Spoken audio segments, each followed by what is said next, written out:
સુરતની અને સુરતમાં માતા પિતા માટે એક ચેતવણીરૂપ કિસ્સો સામે આવ્યો છે અને પાલ શ્રીપદ સેલિબ્રેશન બિલ્ડિંગના 7મા માળેથી બાળક નીચે પટકાયું.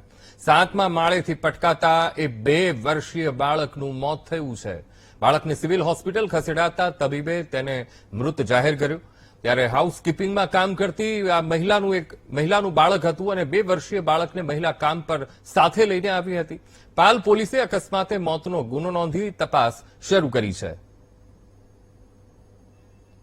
તો આજ મુદ્દે સંવાદદાતા ધ્રુવ સોમપુરા ફોનલાઈન પર. ધ્રુવ, સુરતમાં આ ખૂબ જ કરુણ ઘટના અને માતા પિતા માટે ચેતવણીરૂપ કિસ્સો.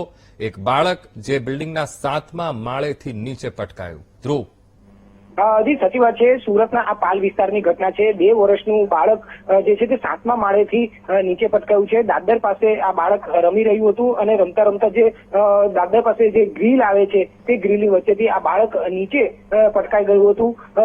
જે બાળકની માતા જે છે તે અહીંયા હાઉસ કીપિંગનું કામ કરી હતી ને જે જગ્યાએ કામ કરી રહી હતી તે જગ્યાએ તે પોતાના બાળકને લઈને સાથે ગઈ હતી. આ દરમિયાન માતા ઘરમાં કામ કરી રહી હતી અને બાળક બહાર જે ફ્લેટ છે તેની બહાર લોબી આવી છે અને દાદર પાસેની લોબીમાં રમી રહ્યો હતો અને ત્યાં જ અચાનક આ બાળક જે છે તે પડી ગયો હતો અને તેને લઈને સારવાર માટે સિવિલ હોસ્પિટલ ખસેડાયો હતો, જ્યાં સારવાર દરમિયાન જ્યાં ફરજ પરના તબીબોએ તેને મૃત જાહેર કર્યું હતું.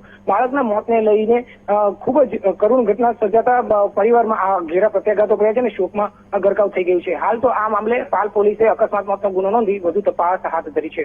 જી બિલકુલ ધ્રુવ, સમગ્ર માહિતી સાથે જોડાવા બદલ આપનો આભાર. તો સુરતની આ કરુણ ઘટના છે અને માતા પિતા માટે તો ચેતવણીરૂપ આ કિસ્સો છે. તો પાલ શ્રીપદ સેલિબ્રેશન બિલ્ડિંગના 7મા માળેથી એક બાળક નીચે પટકાયું અને મોતને ભેટ્યું છે.